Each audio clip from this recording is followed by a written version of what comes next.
Chapter 3. Amy. Hi Tim and Madeline.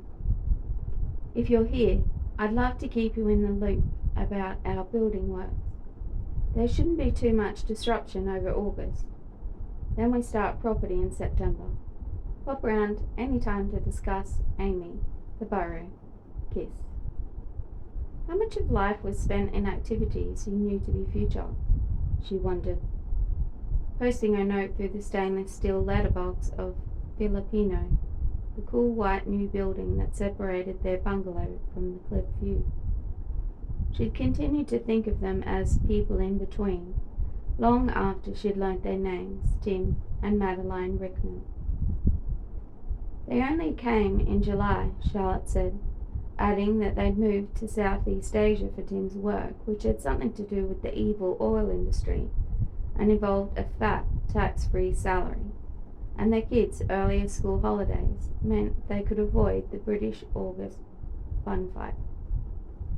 Nor did they choose to rent to holiday makers while away, which was good in that there was no news from partying groups or young families with screaming toddlers, and bad because second homes standing empty was the very reason for local anti-cafe. Back at the bungalow, she found her son Huck standing in the garden, mostly immobile, only his hands and feet twitching, as if he'd just been beamed there from the Starship Enterprise. "That's where it will go," she said, "right where you're standing." He half turned, reminding her that he'd recently grown a man's jaw and long bony nose. "The what will?" "The niche. A new summer house." His lip curled.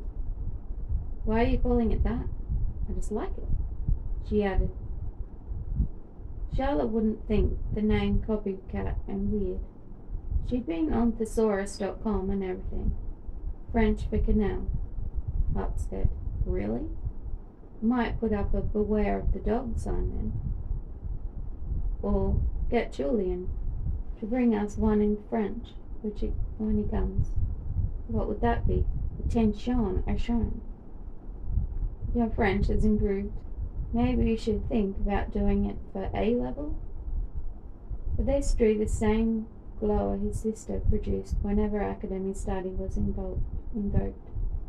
Out of the corner of her eye, she could see Betty at the window of her bedroom changing her clothes. She did this constantly. As the girl pulled her top over her head, she turned naked to the glass. There was no one coming along the path, but still, Amy would need to have a word with her. With only the picket fence defending their rear garden from the public footpath, security was minimal. As Charlotte had explained, it was straight choice between our privacy and the view, and since Pine Ridge was virtually crime-free, and they'd all bought the houses expressly for the view, it was a no-brainer. As if reading her mind, Huck advanced to the fence and eyed the water below with an air of not quite believing it was there. They all did this, and presumably would continue to do this for months, maybe years, because it really wasn't something you could be blasé about. The sea right there, a powerful force at your surface. Even Linus agreed it was sensational, dismayed, though he was that the path was too narrow to cycle. Both Huck and Betty had declined his offer to go cycling this afternoon. When they were younger, they enjoyed this dedicated activity with Dad, but since he'd joined the cult of Strava and basically became deranged, what did Perry call them? Strabarsols? That was it. He was on his own. His kid had travelled with them from London and was sharing space in the old garage with their DIY stories and general crap, which was a lot to ask for in a space designed to hold around 1960s cars. She'd yet to figure out where everything was going to go when it was demolished at the end of August to create the access necessary for the building to begin. The council's rule that noisy construction work could not take place between the May and August bank holidays meant they could do very little before then and were resigned to summering in visual dilapidation. They'll level the ground, won't they? Huck said, turning. I sincerely hope so, or it might slide off in the rain. I was thinking, Huck. If it's up and ready by the time Julian comes, maybe one of you can sleep in it. I know it's a bit tight in the house. When Huck had stayed with his French counterpart earlier in the year, he'd been hosted in historic property in Rennes. Not super grand, but it had certainly boasted a full complement of windows. Or you could camp out, she added. The French love camping, don't they? Huck made no reply. She patted the pouch of her dungarees for the tape measure she often carried, but found only a wad of leaflets she'd picked up from the doormat when they'd arrived.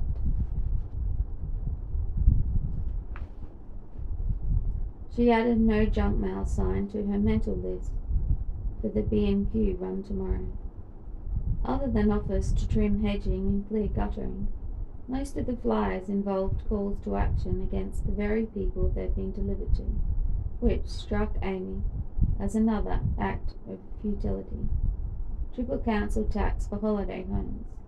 Sign the NJFA petition to stop second homes. In preparation for their month in the spotlight, the NJFA activists had left their mark on several or the front walls up and down the street, including Charlotte and Perry's. Poor things. Just awful to have to deal with graffiti on the first day of your summer holiday, not to mention that business at the ferry that Perry had told her about. They've stepped it up, he said. Got themselves a proper game plan, but if they think they can intimidate me, they've got another thing coming. In its current state, the bungalow didn't attract the vandalism directed at the flashier holiday homes. Maybe that was why the flyers had been posted through their door. Hopes of cuckoo in the nests, perhaps. A double edge right in the seat of privilege. She continued through the flyers. Join citizens against the elite. Vote Vicky Marks for councillor if you want the DFLs out. She hadn't even known what DFL meant when she'd first seen it. Is that like do not resuscitate? She asked Charlotte, who had chuckled. They wish. No, it means down from London. But how could they get us out? I don't understand. They can't. Last time I checked, English councils can't actually seize a person's property. What they meant is no more. Cap the numbers. What? So me and Linus might be one of the last to be allowed to buy a house here? If they get their way, yes. They have a register as second homeowners, you know, like sex offenders register, Barry says. Is that legal? I suppose it must be. It's a handy resource for the haters, anyway. Amy had overheard some of the haters talking in the Gull when she'd come down on her own in Mary to meet with the builders. A copy of The Voice had laid open on the table between the group, 4 of them, and they chatted the headline visible. First-time buyers kicked off coastal property ladder. In Cornwall, they say emmets. Someone said in a briefing sort of tone, it means ants. What do you say? Second voice asked, evidently an out-of-towner. Grockles. Grockles? Yeah, or cunts. They'd all howled with laughter. Charlotte advised soon that Gull was best left to the locals. They had the beach bar at 7 p.m. or, better still, the bar at the Needles, which was 5 minutes away by car, or the short stroll along Cliff Path. Amy and Linus had gone there for lunch at Easter, and it was all golf buggies and kitchen gardens and yoga on decked days. A gorgeous stone pool lay between the manor house and the beach. A separate building hosted a spa and gym, and the rooms looked sublime, palatial, yet boho. Linus had made a quick mental calculation. With the stamp duty they'd paid on the bungalow, they could have spent 6 months in a hotel, but only in a standard room, he considered. At the buzz of the text message, Charlotte, drinks at 6.